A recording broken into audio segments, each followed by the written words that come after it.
জানেন আমার ভাইপো জসিমকে হত্যা করার উদ্দেশ্যে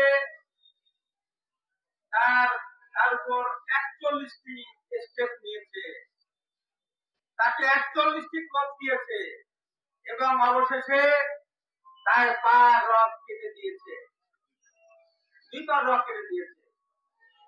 আমি জানি না এটা কোন ইতিহাসকে তারা কলঙ্কিত করেছে। আমি প্রশাসনের কাছে বলতে চাই, তাকে এবং তার দোসরকে অনতিবিলম্বে গ্রেফতার করে দৃষ্টান্তমূলক শাস্তির ব্যবস্থা করুন। আমি এই সংক্ষিপ্ত কথা বলে শেষ করছি। আর চরবাসীকে আমি ধন্যবাদ জ্ঞাপন করে শেষ করছি। আসসালামু আলাইকুম। সন্ত্রাসীদের কালো হাত